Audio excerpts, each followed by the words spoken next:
नामे नबी हम लेते हैं और हासिद क्यों जल जाती है, माथे पे बल आती है, माथे पे बल आती है। नामे नबी हम लेते हैं और हासिद क्यों जल जाती है, माथे पे बल आती है, माथे पे बल आती है। जोरे बोल। अरे दिल की तकती पर लगते हैं अमर नबी का नाम।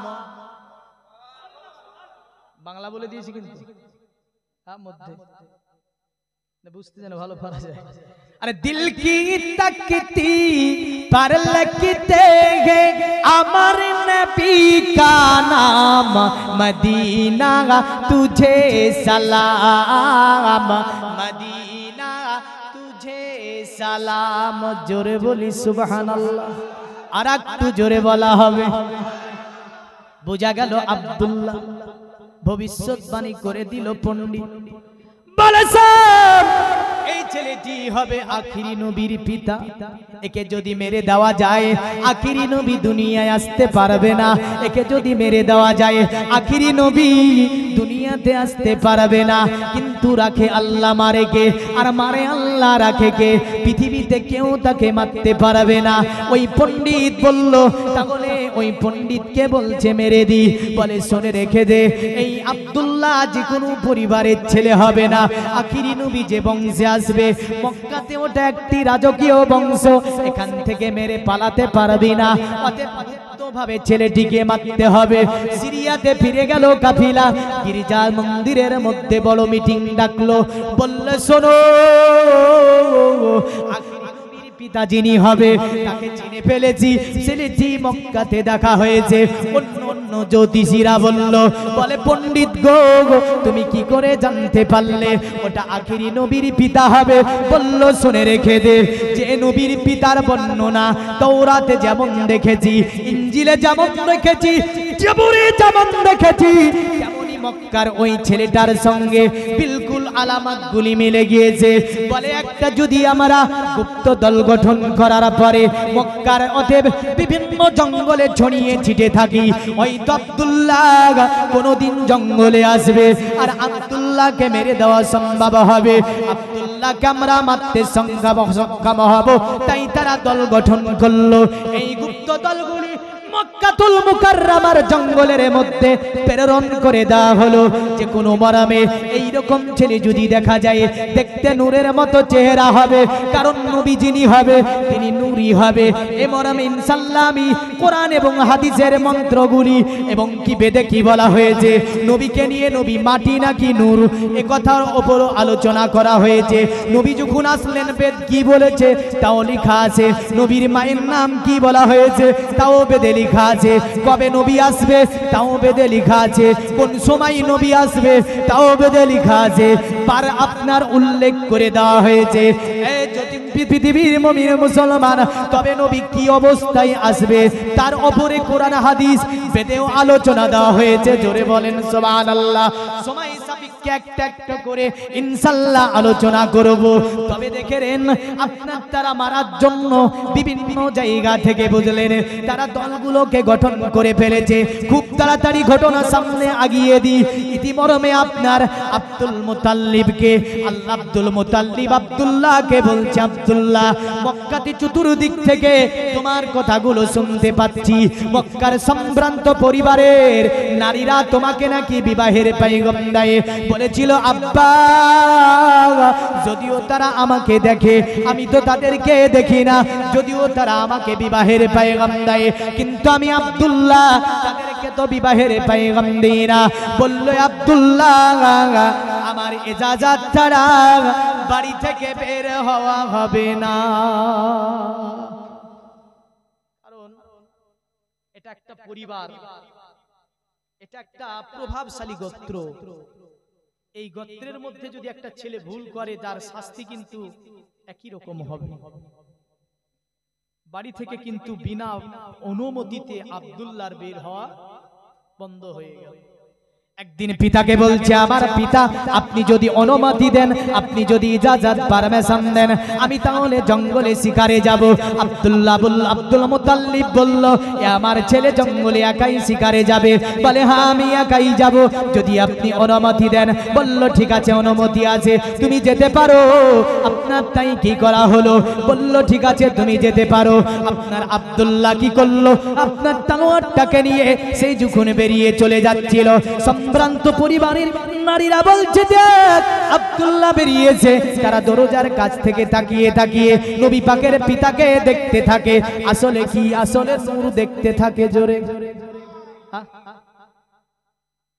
আসলে কি দেখতে থাকে গো? নূর দেখতে থাকে। अरे नारियों का दार था दिल जल रहा था नूर का। जोरे जोरे जोरे নারীরা ওই নূরটাকে দেখতে, মানে নারীদের ওই নূরটা দেখে কিন্তু তারা কি হয়েছিল? ফিদা হয়েছিল আব্দুল্লাহর উপর। अरे नारियों का दार था दिल जल रहा था नूर का, सदका लेने नूर का आहे तेरा नूर का। आ गए सरकार,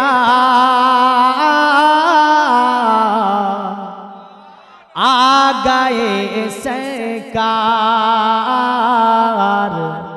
आ गए सरकार, आ गए सरकार।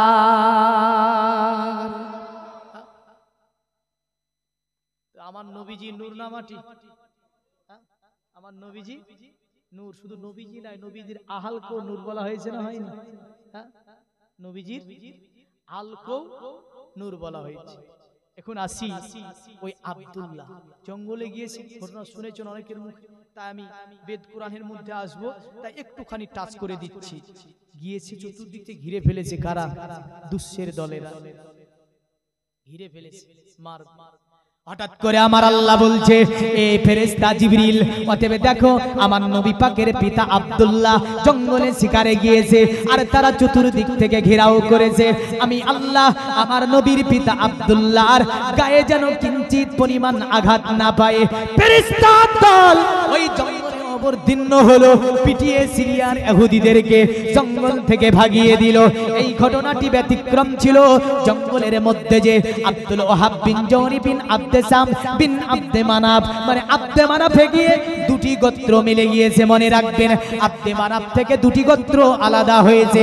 একটা ছিল আব্দুল ওয়াহাব বিন জওহরি গোত্র, ওই গোত্রে জন্মগ্রহণ করছে মা আমিনা।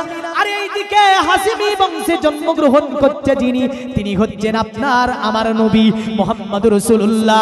বুঝা যাচ্ছে? আব্দুল্লাহ মানে ওই গোত্রে জন্মগ্রহণ করছে আমেনা, আর এই গোত্রে হাসিমি গোত্রে জন্মগ্রহণ করছে আব্দুল্লাহ, মানে আব্দে শামসে গোত্রে এসেছে কে? আমেনা, আর এইদিকে এসেছে আব্দুল্লাহ। আব্দুল ওয়াহাব বিন জওহরি দূর থেকে দেখছে, যুবকটাকে মারতে আসলো কিন্তু পারল না, পিটিয়ে ওদেরকে যেন জঙ্গল থেকে ভাগিয়ে দেওয়া হলো।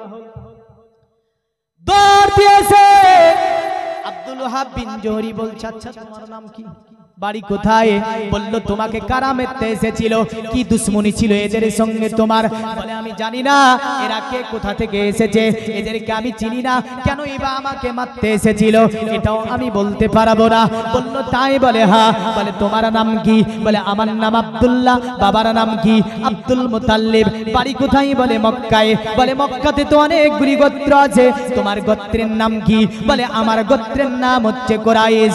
আব্দুল ওয়াহাব বিন জওহরি মনে মনে ভাবছে, আমার বাড়িতে একটা রূপে গুণে অতএব অত রূপগুণে সুন্দরী, সমস্ত দিক থেকে অতএব আমার কন্যাটি দেখতে ভালো। যদি আমার কন্যার জন্য এমনই একটি সুন্দরতম যুবককে আমি পেয়ে যাই, তাহলে আমার কন্যার জন্য সুপাত্র হয়ে যাবে।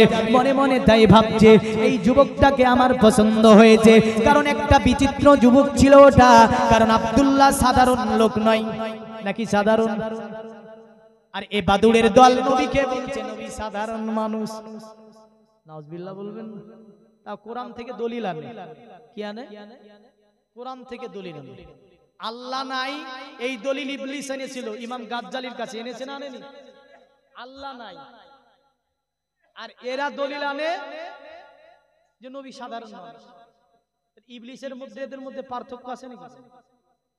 হ্যাঁ, ইবলিস বলছে আমার কাজ সহজ হয়ে গেছে, আমার কাজ সহজ হয়ে গেছে, বুঝলেন? কারণ ইবলিসও এমন কাজ করতে পারে না এরা যা করেছে, বুঝলেন? হ্যাঁ, তো যাই হোক, দেখেন আব্দুল ওয়াহাব বিন জুবাইর বলছে তোমাকে একটা কথা জিজ্ঞাসা করি। বলে বলুন কি কথা জিজ্ঞাসা করবেন? বলে যুবক কিছু মনে করবে না। বলে না কিছু মনে করব না। বলে যুবক তুমি বলো তো তোমার না অতএব তোমার কি বিবাহ হয়েছে? বলে না আমার বিবাহ হয়নি। বলে কেন আপনি হঠাৎ করে বিবাহের কথা জিজ্ঞাসা করেন? বলে ঠিক আছে তুমি বাড়ি চলে যাও, একা একা কখনোই জঙ্গলে আসবে না। বাড়ি চলে গেল আব্দুল ওয়াহাব বিন জুবাইর, বাড়ি চলে গেল। স্ত্রী ডেকে ডেকে বললে আমার স্ত্রী আজকে জঙ্গলে একটা ঘটনা ঘটেছে। বলে স্বামী গো কি ঘটনা ঘটেছে? সব ঘটনাটি খুলে বলল। বলে শোনো আমার স্ত্রী, আমাদের বাড়িতে যে মেয়েটি আছে নাম হচ্ছে আমেনা। আমেনা যেমন রূপে গুণে সুন্দরী, যেমন করে আমাদের আমেনা সুন্দর, এমনই একটি সুন্দর যুবক আমি দেখেছি। যদি আমাদের আমেনার সঙ্গে ওই যুবকটার বিবাহ হয়ে যায় সুপাত্র হিসাবে, আমি আব্দুল ওয়াহাব বিন জুবাইর মনে করব ভালো হয়েছে। আপনার স্ত্রী বলছে আমার স্বামী ওই যুবকটার বাড়ি কোথায়, নাম কি, তার বিবাহ হয়েছে কিনা জিজ্ঞাসা করেছেন? বলে হ্যাঁ তাকে জিজ্ঞাসা করেছি, তার নাম হচ্ছে আব্দুল্লাহ, বাবার নাম হচ্ছে আব্দুল মুতাল্লিব, বাড়ি হচ্ছে মক্কায়। তাকে জিজ্ঞাসা করেছি, তার বিবাহ হয়নি। তবে যুবকটা সাধারণ যুবক নাই, একটা বিচিত্র ছেলে। জঙ্গলে কেউ তাকে মারতে আসে, আর হঠাৎ করে সাদা পোশাক পরিহিত দল তাকে যেন রোদ করার পরে পিটিয়ে তাদেরকে ভাগিয়ে দেয়। বলে আমার স্ত্রী যদি আমাদের আমেনার বিবাহখানা ওই যুবকের সঙ্গে দিয়ে দিতে পারি, তাহলে আমি মনে করব যে আমেনার জন্য সুপাত্র পেয়ে গেছি। আসলে পৃথিবীতে আমার আল্লাহ আমেনার জন্য সুপাত্র হিসাবে যাকে পৃথিবীতে পাঠিয়েছে তিনি হচ্ছেন আব্দুল মুতাল্লিবের ছেলে, নাম হচ্ছে আব্দুল্লাহ। আরো জোরে বলেন। আরে কি নসিব পেলেন ও গো মা আমিনা।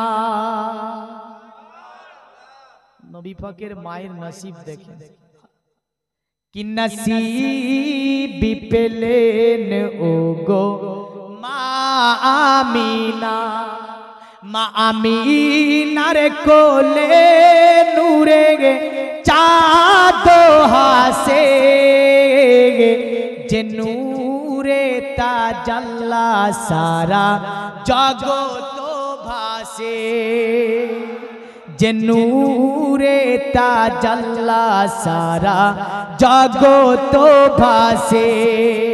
যার নামেতে আজান ভাসে ওই বাতাসে। জোরে বলেন। দেয় না? এরা বলছে নবী আমার মতো বড় ভাই, তো তোর নামটাতে আজান পর দিনই দিকে হচ্ছে কি? হ্যাঁ, ও তো মুসলমানই থাকবে না ওখানে, যদি নবীর জায়গায় ওর নাম নিয়ে থাকবে। হ্যাঁ, এমনি তো মুসলমান না। হ্যাঁ, এমনি মুসলমান না। আবারও বুঝলেন, যদি ওই জায়গায় নবীর নাম নিয়েছে, মানে জাহান্নামের সবচেয়ে নিম্নতম স্থান যেটা, এমনি তো সেখানে যাবে, কিন্তু নবীর জায়গায় ওর নামকে নিয়েছে বললেন, তো পৃথিবীতে আল্লাহ পাক কুত্তা দিয়ে খাওয়াবে। জাহান্নামে তো খাওয়াবে, পৃথিবীতে কুত্তা দিয়ে খাওয়াবে। বোঝা গেল নবীর জায়গায় কারো নাম নেওয়া যাবে। যার নামেতে আজান ভাসে ওই বাতাসে, যার নামেতে আজান ভাসে ওই বাতাসে, যার নামেতে আজান ভাসে ওই বাতাসে যার নামেতে দুরুদ পড়ে ওই ফেরেশতা কি নসিব পেলেন ওগো মা আমিনার কোলে নূরে চাঁদ হাসে যে নূরে তাজাল্লা সারা জগত ভাসে আল্লাহুম্মা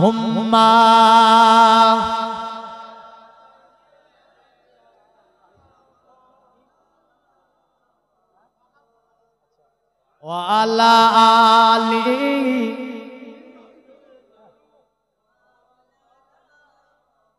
জগতের মুমিন মুসলমান। তবে আমেনা মা তিনার সম্পর্কে বেদে কি বলেছে এবার বলুন। একটু আসি নাকি, কারণ আগে বলেছে মৌলী সাহেব একটু বেদও পড়বেন, নতুবা তো জীবনী চালিয়ে দিতাম। হ্যাঁ, একটু বেদটাও আনি নাকি। মা আমেনা সম্পর্কে বেদের মধ্যে বলা হয়েছে, শোন পৃথিবীর মানব, যে নারীটা নবীকে জন্ম দেবে, যে নারীটা নবীর মা হবে, ওই নারীটা বড় ভাগ্যবতী হবে, ওই নারীটা বড় খুশনসিব হবে, ওই নারীটা বড় সুন্দরী হবে। বলো তাই নাকি? বলে হ্যাঁ। বলে বলো তো নারীটার নাম কি হবে? বলো সম্বলে বিষ্ণু যশেতে গ্রহে মহাদুর্গ ব্রহ্ম হমসুমাতং সুমাতং মাতুরি বিবো। একটু জোরে বলেন সুবহানাল্লাহ। আমাদের নেই তো বলেছে, তো সুবহানাল্লাহ পড়তে অসুবিধা কোথায়? বল্লা সম্বলে ওই নারীটা যে নবীকে জন্ম দেবে, ওই নারীটা বড় ভাগ্যবতী হবে, বড় মাধুর্যবান হবে, বড় সুন্দরী হবে। বলে নাম কি হবে? বলে শোন, ওই নারীটার নাম হবে সুমতি। সুমতি শব্দের অর্থ হচ্ছে আপনার কি সুন্দরী, সুমতি শব্দের অর্থ মাধুর্যবান, সুমতি শব্দের অর্থ হচ্ছে চরিত্রবান, আর সুমতি শব্দের বাংলা আরবি করলে হবে আমেনা। মানে ওই নারীটার নাম হবে আমেনা, আর ওই নারীটা সম্মুলে মানে নবী আসবে, নারীটার নাম হবে সুমতি। তাই তারা বলল হমসুমাতাং সুমাতাং মাধুরী বিবো। ওই নারীটা বড় অতএব ভাগ্যবতী হবে। পণ্ডিতকে বলল, গো পণ্ডিত, ওই নারীটা যে নবীকে জন্ম দেবে, নারীটার নাম তো বললে সুমতি, তবে দয়া করে একটু বলবে, ওই যে আব্দুল্লাহ, ওই আব্দুল্লাহর সঙ্গে নারীর বিবাহ হয়েছিল। তবে আপনাকে আমি একটুখানি আগিয়ে এসে বেদ থেকে বোঝাতে সুবিধা হবে।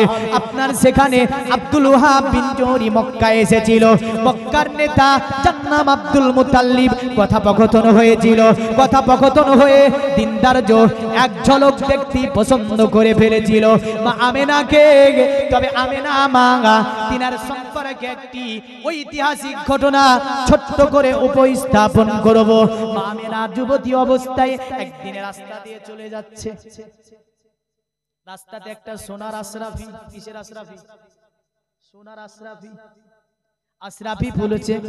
একদিকে খোদাই করা আছে লা ইলাহা ইল্লাল্লাহ, আর দ্বিতীয় দিকে লেখা আছে মুহাম্মাদুর রাসূলুল্লাহ। আরো জোরে বল। বাড়ি এসে মাকে ডাক দিল, মা, ওগো মা দেখো তো কি লেখা আছে। মা জননী বলে, এতে লেখা আছে লা ইলাহা ইল্লাল্লাহ মুহাম্মাদুর রাসূলুল্লাহ।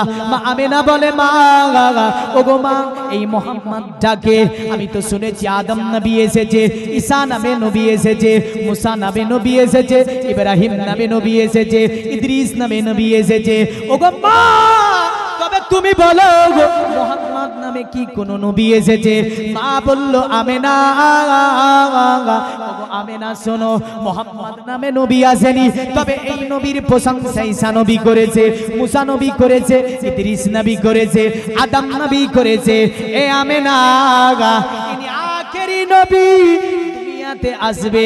আমেনা আশরাফিটা হাতে নিয়ে চুমু দিয়ে নবী পাকের নামে চুমু দিয়ে বলে, না জানি কে নারী এই মুহাম্মদকে জন্ম দেবে। বুকের সঙ্গে লাগিয়ে ওই আশরাফিটাকে ঘরে রেখে দিয়েছে। আল্লাহ বলছে, আমেনা, এ আমেনা, আমি আল্লাহ এই আশরাফি তোমাকে জান্নাত থেকে দিয়েছি, যাতে করে তুমি আমার নবীর নামটা দেখে নিতে পারো, আমার নবীর নামটাকে পড়ে নিতে পারো, আমার নবীর নামটা জেনে নিতে পারো। এ আমেনা, আমি তোমাকে বিশ্ব নবীর মা হিসাবে পাঠিয়েছি। জোরে বলেন সুবহানাল্লাহ। দিনদার মোতাবেক বিবাহ হয়ে গেল। তবে নারী শোনো, তোমার অনেকগুলি কথা আমি ছেড়ে চলে আসতে বাধ্য হয়েছি, কারণ বলতে বলতে 2 ঘন্টার কাছে এসে যাচ্ছে। নারীকে বলবো, নারী আমেনার মতো চরিত্র আনবে। মা আমেনা যেমন চরিত্র রেখেছিল, আজ থেকে 1500 বছর আগে পৃথিবীর কোন ঐতিহাসিক একটা ঘটনা দেখাতে পারবে না যে 1500 বছর আগেকার নারী মা আমেনার কোন চরিত্রের মধ্যে খারাপই ছিল। আমেনা জীবনে নাখুনি রাখেনি, না রেখেছে? এ নারী, তুমি সভ্যতার যুগ, মুহাম্মাদের তুমি উম্মাহ, যার ব্যাপারে সাক্ষী দিয়েছে আল্লাহ, ওয়া কাযালিকা জাআলনাকুম উম্মাতাও ওয়াসাতাল লিতাকুনু শুহাদা আলান নাস ওয়া ইয়াকুনার রাসূলু আলাইকুম শাহীদা। আল্লাহ বলছে তোমাদেরকে শ্রেষ্ঠ উম্মত বানিয়েছি। কি উম্মত আমরা? শ্রেষ্ঠ উম্মত, সকলের চেয়ে উত্তম উম্মত, সকলের চেয়ে আমরা উত্তম উম্মত। তো বলো, মা আমেনার যুগে নাখুন রাখা ছিল না? মা আমেনার নাখুন ছিল না? নারী তুমি কেমন করে 5টা নাখুন রাখো? মা আমেনা ঠোঁট বালিশ পরেছিল নাকি? নারী তুমি কেমন করে ঠোঁট বালিশ লাগাও? মা আমেনা ভুরু ফিলাপ করতো।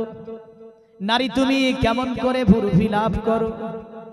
মা আমেনা কি চুলগুলোকে কেটে থর নামিয়েছিল? নারী তুমি কেমন করে থরগুলো কাটো? মা আমেনার চলন ছিল সংযমী। মা আমেনা পদযুগলের দিকে তাকিয়ে তাকিয়ে চলতো। জোরে বলেন। এ নারী, তুমি রাস্তাতে হিলে দুলে এদিক ওদিক তাকিয়ে ধূর্ত শকুনের মতো কেন চলো? ভুল বলছি না কিছু? রাগ করছেন? একটু তিতো তো কম করছি, এর চেয়ে তো তিতো করি বললে তো মায়েরা রেগে যাবে, হয়তো তিতো একটু কমই আছে। এ নারী, তুমি যদি আমেনাকে ভালোবাসে এগুলো করো না। বিবাহের দিন ধার্য হয়ে গেল, আমেনার সঙ্গে আব্দুল্লাহর আপনার রীতি মোতাবেক বিবাহ বন্ধনে আবদ্ধ হলো।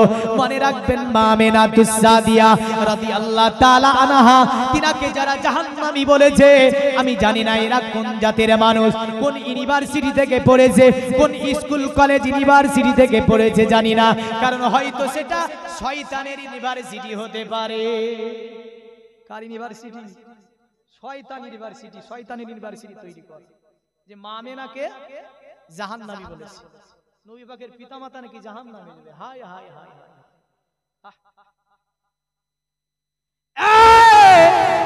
মা আমেনা তিনি যখন আব্দুল্লাহর জীবন সংসারে মক্কাতে আসলেন, মা আমেনা তুসাদিয়া রাদিয়াল্লাহু তাআলা আনহার সঙ্গে যখন জীবন সংসার আবদ্ধ হলো, আব্দুল্লাহ নূরটা মুন্তাকিল হয়ে আব্দুল্লাহর কাছ থেকে আমেনার উদারে চলে গেল।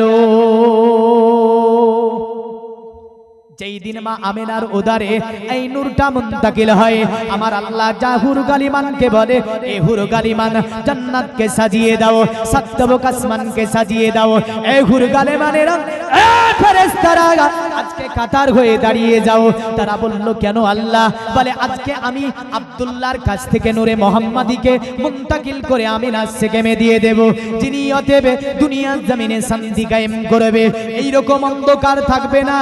মুহাম্মদ যেহেতু মুন্তাকিল হচ্ছে মায়ের উদারে, আমি আল্লাহ পাক অতএব পৃথিবীর জমিন নয় আসমান পর্যন্ত আমি আল্লাহ আজকে খুশি মানাবো। জোরে বলেন সুবহানাল্লাহ। ফেরেশতারা কাতার দিয়ে দাঁড়িয়ে আছে, হুর গালিমানেরা কাতার দিয়ে দাঁড়িয়ে আছে। জান্নাত সেজে দেওয়া হয়েছে, আর জিবরিল একদল ফেরেশতাকে নিয়ে দুনিয়ার জমিনে ভ্রমণ করে করে বলছে, শোনো আর এই রকম অত্যাচার থাকবে না, অবিচার থাকবে না, অনাচার থাকবে না, পৃথিবীতে জুলুম অত্যাচার জুলুম হবে না। মা কখনো নিজের কন্যাকে বাপের হাতে উঠিয়ে দাফন করে দেবে না, পৃথিবীতে ফকিরের মাল কাড়িয়ে নেবে না, পৃথিবীর জমিনে কখনোই একে অপরের প্রতি অবিচার করতে পারবে না। কারণ আজকে আব্দুল্লাহর ছেলে অতএব আব্দুল্লাহর কাছ থেকে মুন্তাকিল হয়ে আমিনা সেকেমে এসে গিয়েছে। ওই নবী অতি দ্রুত পৃথিবীর জমিনে আবির্ভাব ঘটবে। আপনার আওয়াজ দিয়ে বলে, এ জমিনের মানব আর চিন্তা করো না, এ পৃথিবীর কাবা আর তোমাকে এমন হয়ে থাকতে হবে না। তোমাকে পরিষ্কার করার জন্য আল্লাহ পাক যে সন্তানকে পাঠাবে, তিনি আজকে রাত্রিতে বাবার কাছ থেকে মায়ের সেকেমে চলে গিয়েছে। এমন করে আপনার ফেরেশতারা পুরা পৃথিবীর জমিনে আওয়াজ জানিয়ে দিল। গাছকে বলে, দেখ মোহাম্মদ নিজের মায়ের উদরে চলে এসেছে। এমন করে প্রাণের পশুগুলি বলে, মোহাম্মদ যেহেতু মায়ের উদরে চলে এসেছে, পৃথিবীতে শান্তি কায়েম হয়ে যাবে। এমন করে কাবা মুআজ্জামা ডাক দিয়ে বলে, এই আরবের মানুষেরা 360টি বুত রেখে আর কতদিন পূজা করবি? কারণ মোহাম্মদ নিজের মায়ের উদরে আজকে রাত্রিতে মুন্তাকিল হয়ে গিয়েছে। নিশ্চয় আমি কাবা, আমাকে পরিষ্কার করার মানব মায়ের উদরে এসে গিয়েছে। আমি কাবা, আমার আর কোনো চিন্তা নাই। আর এরা বলছে নবী এসেছে তো খুশি মানাবো কেন? কি চালা গজলও বানাইছে, বুঝলেন? আজ দুঃখ নেব না, খুশি নেব, বলে না? হায় রে হায়, আরে কি নিবি তুই বল না, ওকে জিজ্ঞাসা করে তুই দুঃখ নিবি না খুশি নিবি? আল্লাহকে কেন জিজ্ঞাসা করিস? বলে না, খোদা গো তুমি দাও না বলে। কি চালা, খোদা বলে দেবে ওকে যে দুঃখ নেবে না খুশি নেবে। আরে নবীজি তো বলে দিয়েছে ওকে দুঃখ নেবে না খুশি নেবে। ও নিয়াত কি তো জানে না। ইমাম বুখারী এই কারণে প্রথম হাদিস এনেছেন, বুখারী যাকে উম্মুল হাদিস বলা হয়েছে, ইন্নামা আমালু বিন্নিয়াত, যে কাজ তুমি করবে নিয়াত করে করো। কি করে করবে? নিয়াত। এগুলো বলছে দুঃখ নেব না খুশি নেব। আবার এক বাদুরকে দেখলাম, ও বলছে নবী 12 রবিউল আউয়াল এসেছে, এই বর্ণনাটা ভুল। মেলা বর্ণনা 9 এ এসেছে, 11তে এসেছে, 13তে এসেছে, মেলা বর্ণনা এসেছে। আরে কোনটা মানবি তুই বল না। আমি 12 রবিউল আউয়াল মানি, তুই 11টা মান। তো নিষেধ করেছি নাকি? আমি 12 রবিউল আউয়াল মানি, যেহেতু 9 এ এসেছে তুই 9টাই মান। মানবে না কোনটা বল। আসলে ও মানবে না কোনটা। এগুলো ঐতিহাসিকদের মতবিরোধকে মানুষের মধ্যে ফেলে ফিতনা সৃষ্টি করছে। আবার বলে না, যেই দিনেতে নবী এলো ওই দিনেতে বিদায় নিল, আজ দুঃখ নেব না খুশি নেব, খোদা গো তুমি দাও না। পাকা মিথ্যা গজল, চুগলামি গজল এটা। কেউ যদি পড়ে গ্রামের ছেলেরা পড়তে দেবে। কারণ খুশি যেটা, খুশির কোনো হাত, খুশির কোনো সময় সীমা নাই। আছে সময় সীমা আছে। আর দুঃখের এই হাদিস বুখারীতে আছে, ইমাম মুসলিম বিন হাজ্জাজ আল কুশাইরি সহিহুল মুসলিমে এনেছেন, মিসকাত শরীফে আছে যে দুঃখের সময় সীমা আছে না নাই? ওর কথা মোতাবিক নবীকে তো আমরা মরা বলি না, বলিও? আরে যারা নবীকে মরা বলে ও নিজেই মরে গেছে। কারণ হাদিসে আছে নবী ওয়া আহইয়াউন ফি কুবুরিহিম, প্রতিটা নবী আপন আপন কবরে জিন্দা আছে। জোরে বলেন সুবহানাল্লাহ। হাদিসে আছে ইন্নাল্লাহ হারামা আলাল আরদি আন তাকুলা সাদাল আম্বিয়া ফানাবিয়ুল্লাহি হাইয়ুন ইসাক, প্রতিটা নবী আপন আপন কবরে জিন্দা আছে, তাদের শরীর মুবারককে কুরাস করা হারাম করেছে জমিনের উপরে আমার আল্লাহ। তাদের কবরে আল্লাহ রিজিক দেয়, তারা আপন আপন কবরে খায় এবং পান করে। নবীজি বলছেন, রাআইতু মূসা ইউসাল্লি ফি কবরিহি, আমি নবী মুসাকে দেখছি, মুসা নবী আপন কবরে নামাজ পড়ছে। জোরে বল। আর এ বলছে নবী মরে গেছে। আমরা তো নবীকে মরাবো, তার যুক্তি দিয়ে যদি যাই কিছুক্ষণের জন্য, তাহলে সময় সীমা কতদিন? 3 দিন। দুঃখ পালন করার সময় সীমা কতদিন? 3 দিন। তার তো 1500 বছর হয়ে গেল। হাদিস বলছে 3 দিন। নবীজিকে আমরা তো মরা বলি না, তার যুক্তিতে গেলেও এটাই পালন করা লাগবে। কোনটা পালন করা লাগবে? এটাই পালন করা লাগবে। তবে যারা বলেছে এই যে বুঝলেন মুচকি মুচকি আইসবার গুলিয়ে চলে যাবে, এই যে জাহাঙ্গীর একটা নাম করি না আমি, তো বলে দিলাম নাম, আমি কারো নিতে চাই না। মুচকি মুচকি আইসবার বলে চলে যাবে, কোনো দলিল নাই, কিচ্ছু নাই, বুঝলেন, যুক্তি দিবার বলবে। হ্যাঁ, ওই যুক্তিগুলো তো আমি খণ্ডন করতে পারি, সামনে আই দেখি।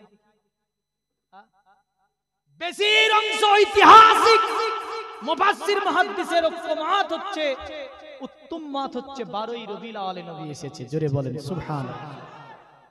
কেউ কেউ বলেছে 9, তবে তারা পরবর্তীতে এদের ঐক্যমতের উপরই আমল করেছে।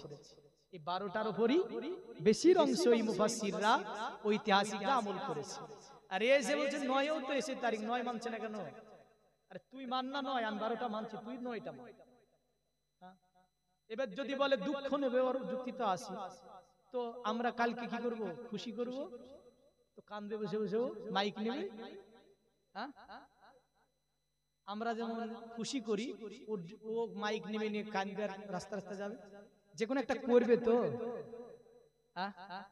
কোনটাই তো করে না, আর বলে কি হাদিসে না। কি বলে?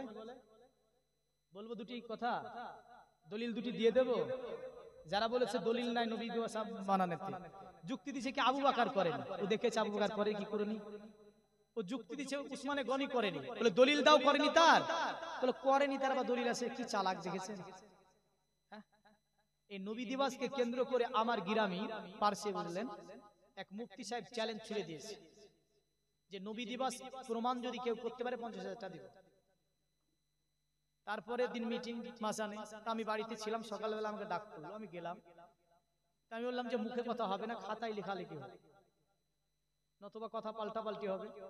আমি লিখে দিলাম নবী দিবস পালন করা জায়েজ, কোরআন ও হাদিস আইম্মায়ে দ্বীন সম্মতি এতে পেশ করেছেন, নবী দিবস পালন করতে হবে।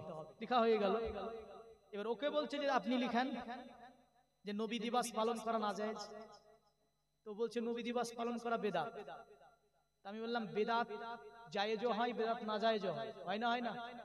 এরা এমন চালাক বুঝলেন, খুব চাতুর মালেরা। তো না জায়েজটা তো এটা লিখেন যে নবী দিবস পালন করা বেদাত না জায়েজ। তো বলছে না না জায়েজ লিখবো না, ফাঁক রাখছে একটা, বুঝলেন। ওই যখন কাঠগোড়াতে দাঁড়াবে তখন বলবে না জায়েজ তো বলিনি, বেদাত বলেছি। বেদাতে হাসানা, ভালো কাজ বলে দিল, পার হয়ে গেল। মানে একটা ফাঁকও রাখছে, ঝামেলা লেগে গেল যে আপনি না জায়েজ বলেছিলেন, তো না জায়েজটা লিখেন। না জায়েজ কোনো মতে লিখবে না, মারামারি শুনি মোটামুটি, ওটা লিখতে চাই না। তো ওরা মুখে বলে, লিখতে বলেন আর পারবে না, লিখে দিতে বললে আর পারবে না। আবু বকর করেছে করেনি, দলিল আমার কাছে আছে। কল আবু বকর সিদ্দিক মান আনফাকা দিরহামান আলা কিরাতি মাউলুদুন নবী সাল্লাল্লাহু আলাইহি সাল্লাম ওয়া কানা রাফিকু ফি জান্নাহ। আবু বকর নিজে বলেছে যারা নবীর আগমন দিবসে 1 দিরহাম পরিমাণ খরচ করবে, আমি আবু বকর তাকে জান্নাতে নিয়ে বন্ধু হিসাবে থাকব। জোরে বলে। যেদিন কাঠগড়াতে দাঁড়াবি, কিতাব খুলে ইনশাআল্লাহ দেখে দেব কোন কিতাবে আছে। আমার বাপের ভাষা না, এটা কিতাব থেকে পড়েছি, ওই ভাষাটাই বলে বাংলা করে দিলাম। হযরত ওমর ফারুক আযম তিনি বলেন মান আযজামা মাউলুদুন নবী সাল্লাল্লাহু আলাইহি সাল্লাম, যারা ঈদে মিলাদুন নবীর সম্মান করবে, ঈদে মিলাদুন পালন করবে, ঈদে মিলাদুন নবীতে আসবে, ঈদে মিলাদুন নবীতে বসবে, ওয়াকাত আহিয়াল ইসলাম, তারা যেন ইসলামকে বাঁচিয়ে নিল। জোরে বলেন সুবহানাল্লাহ। আর এরা বলছে কি ওইগুলো পুটলি পাটলা বেঁধে নিয়ে নাকি ইসলাম বাঁচাবে। হ্যাঁ, কিন্তু উমর ফারুক আযম বলেছেন মান আযজামা মাউলুদুন নবী সাল্লাল্লাহু আলাইহি সাল্লাম ওয়াকাদ আহিয়াল ইসলাম, যারা ঈদে মিলাদুন নবীর সম্মান করলো, তারা ইসলামকে বাঁচালো। জোরে বলেন। একটা খুব মজবুত দলিল দিচ্ছি। ইমাম জালালউদ্দিন সিউতি রাহমাতুল্লাহ আলাইহি কিতাবুল ওয়াসাইল ফি শারহিস সামাইল গ্রন্থের মধ্যে লিখেছেন এইভাবে, মামিন বাইতিনা ও মসজিদিনা ও মুহাল্লাদিন কুরিয়া ফি মাউলুদুন নবী সাল্লাল্লাহু আলাইহি সাল্লাম হাফাতিল মালাইকাতি আলা জালিকা আহলিল মাকান।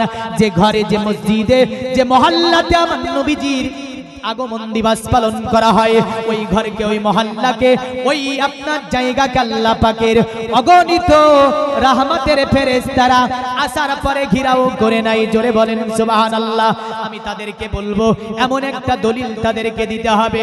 এবার চারজন আইম্মা ঘুরে এগুলো যখন বলে দেব তখন বলবে খিচুড়ি রান্না করার দলিল কোথায় আছে? খিচুড়িটা পুরো রাগ, বুঝলেন? কায়ার গোশত খাবে ওরা, ওতে রাগ নাই। अरे कौआ खाने की लत पर गई हो जिसे उसको मुर्गा खिलाना जरूरी नहीं।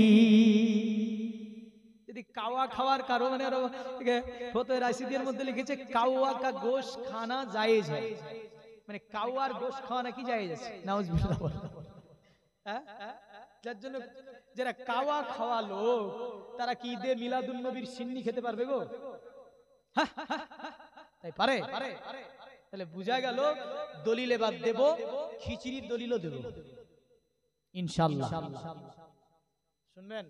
তারপরে এখনো বেদ অনেক পড়লে কিন্তু আপনি ভাবেন না যে মৌলভী সাহেব বেদের জানা নেই কেন, বহু বেদ মুখস্থ আছে। শুধু বেদ থেকে 2 ঘন্টা বললে বেদ পড়ে পড়ি করে দিতে পারবে। তো দেখেন, যেহেতু নবীর আগমন দিন, এটা এই দলিলগুলো দরকার আছে না নাই? যুবকরা একটু শক্তিশালী হবে। এবার একটা অন্যতম দলিল দেব, যে ঘর সাজিয়েছেন, ঘর সাজানো দলিল, খিচুড়ি শিরিনি এর দলিল দেব ইনশাআল্লাহ আইম্মায়ে দিন থেকে। তবে তার পূর্বে আমি মাত্র